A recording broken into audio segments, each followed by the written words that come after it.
இன்றைய தினம் பாராளுமன்றத்திலே சமர்ப்பிக்கப்பட்ட எங்களுடைய வரவு செலத்திட்ட விவாதத்தை உண்மையாகவே ஜாழ்ப்பாணத்தில் பிறந்த ஒரு சாதாரண மனிதர்களுக்கு கிடைக்க வேண்டிய அடிப்படை விடயங்களை எங்களுடைய ஜனாதிபதி அவர்கள் தந்திருக்கிறார் என்பதிலே எதிர்க்கட்சியிலிருந்து சந்தோஷப்படக்கூடிய ஒரே ஒரு மனிதன் நானாகத்தான் இருப்பேன். உங்களுக்கு தெரியும், இந்த வரவு செலவு திட்டம் எங்களுடைய மக்களுக்கு, ஜாழ் மக்களுக்கு, என்னை பொறுத்தவரை எனக்கு அரசியல் தேவையில்லை. நான் அரசியலுக்காக அரசியல் செய்ய வரவில்லை. ஆகவே இந்த மக்களுடைய தேவைகளை அறிந்து வைத்து எங்களுடைய பிரதமர் ஹரணி அமரசூரிய அவர்களும் ஜனாதிபதி அவர்களும் யாழ்ப்பாணத்துக்கு வருகை தந்ததை இட்டு நான் மிகவும் சந்தோஷம் அடைகிறேன். யாழ்ப்பாணத்துக்கு பெருமை இது உண்மையாகவே வடக்கிற்கான பட்ஜெட்டாகவே நாங்கள் இதை கருதுகிறோம். இதுக்கு உங்களுடைய மெத்த நன்றிகளை தெரிவித்துக் கொள்கிறேன். ஆனால் ஒரு சில விடயங்களை உங்களுக்கு சொல்லியாக வேண்டும். பிரதமர் ஹரணி அமரசூரிய அவர்கள் என்னுடைய பாடசாலை யாழ்ப்பாணம் இந்தூரி கல்லூரிக்கு வந்திருந்தார். அம்மணியை நாங்கள் அன்புடன் வரவேற்பதில் மிகவும் சந்தோஷம் அடைகிறோம். ஆனால் அம்மணி ஒரு தடவை செப்டம்பர் மாதம் சொல்லியிருந்தார், எந்த பாடசாலை விழாக்களுக்கும் அல்லது விடயங்களுக்கும் ஒரு அரசியல்வாதியை அழைத்து அந்த பாடசாலையை அரசியல் சாயம் ஏற்படுத்தக்கூடாது என்று. ஆனால் தான் சொன்னதை மறந்து விட்டாரோ என்னமோ தெரியவில்லை. என்னுடைய நண்பன் இளங்குமரன் உட்பட எங்களுடைய அமைச்சர் சந்திரசேகர் உட்பட அனைவரும் வந்திருந்தார்கள். ஆனால் உங்களை வருக என வரவேற்பதில் எங்களுக்கு மிகவும் சந்தோஷம். இரண்டாவது விடயம், யாழ்ப்பாணத்தினுடைய சுகாதாரத்துறையை எடுத்து பார்த்தால், நான் இப்போதுதான் பார்த்தேன், இந்த எக்கனாமிக், இது நாங்கள் பிறகு ஆறுதலாக விவாதிப்போம், இந்த எக்கனாமிக் பட்ஜெட்டிலே வடக்கு மாகாணம் சார்ந்த எந்த சுகாதாரத்துறை ப்ரொபோசலும் இதில் இருக்கவில்லை. அதை நாங்கள் ஆறுதலாக விவாதிப்போம். ஆனால் எங்களுடைய சுகாதாரத்துறை அமைச்சருடைய பணிவான வேண்டுகோள், ஆறுகால் மடம் கோம்பியான் மன பகுதியிலே கழிவுகள், எங்களுடைய வேஸ்ட் மேனேஜ்மெண்ட் ப்ராப்பராக செய்யப்படாமல் வைத்தியசாலை கழிவுகள் முறையற்ற விதத்திலே எரிக்கப்படுகிறது. ஆகவே எங்களுடைய சுகாதார அமைச்சரை பண்புடன் கேட்டுக்கொள்கிறேன், தாங்கள் நேரடியாக தலையிட்டு அந்த வேஸ்ட் மேனேஜ்மெண்ட் ப்ராப்ளத்தை சற்று பார்க்குமாறு கேட்டுக்கொள்கிறேன். அது தவிர உங்களுக்கு தெரியும், யாழ்ப்பாணத்திலே வடக்கு வைத்தியசாலையிலே கண் வாட்டிருக்கிறது. 17,000 2024 ஆண்டில் 17,000 கட்ராக்ட் சர்ஜரி செய்யப்பட்ட கொழும்பு வைத்தியசாலை நேஷனல் ஹாஸ்பிட்டலுக்கு ஒப்பிடக்கூடிய ஒரு ஓட்டை டாக்டர் மலரவன் அவர்கள் நடத்தியிருக்கிறார். ஆனால் நான் நேற்று தான் அறிந்தேன், வைத்தியர் சத்தியமூர்த்தி அந்த வாட்டினிலே வேறு 2 வாட்டுகளை கொண்டு வந்து அவர்களுடைய சேவையை குழப்புவதற்காக இந்த நிமிடத்திலே அந்த விடயத்தை தங்களுக்கு நான் சொல்லக்கூடிய முக்கியமான காரணம், வடக்குரிய முழு வைத்தியசாலைகளிலுமே சிறந்த சேவையை வழங்குகின்ற யாழ்ப்பாணம் வைத்தியசாலையிலே ஒரு சில நடவடிக்கைகள் மிகவும் கேவலமாக இருக்கிறது. வைத்தியர்களையும் அங்கு வேலை செய்கின்ற ஊழியர்களையும் இது பாதிப்பதாக அமைகின்றது.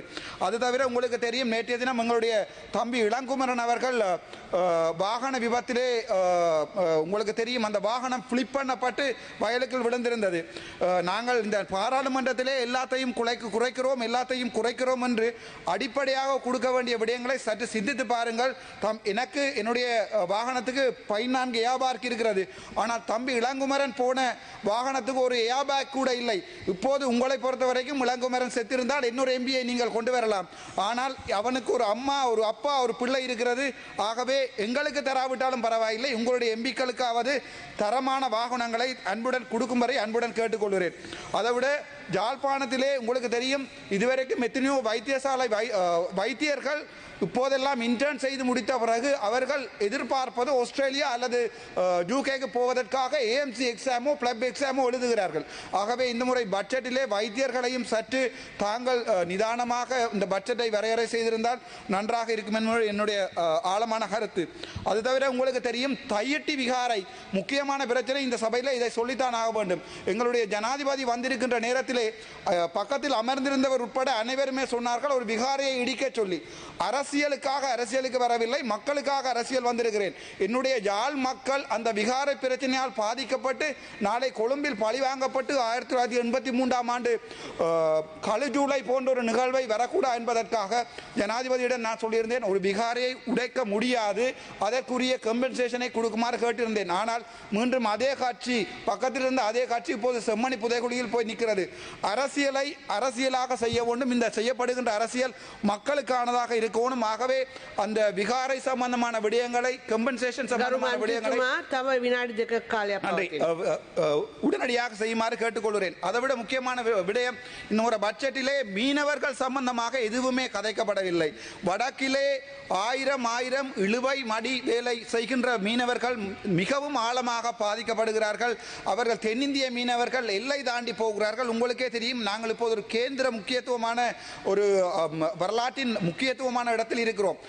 தயவு செய்து வடக்கில் இருக்கிற மீனவர்களை பற்றி சற்று சிந்தித்து பாருங்கள்.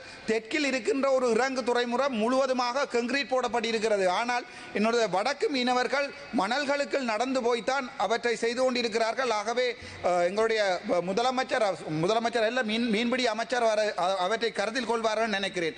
அதைவிட இந்த தடவை டிசிசி மீட்டிங்கிலே பாராளுமன்ற உறுப்பினர்களுக்காக பன்முகப்படுத்தப்பட்ட நிதி வழங்கப்பட்டிருக்கிறது. அந்த பன்முகப்படுத்தப்பட்ட நிதி 5 நாட்களுக்குள்ளே ப்ரொபோசல் கேட்டிருக்கிறார்கள்.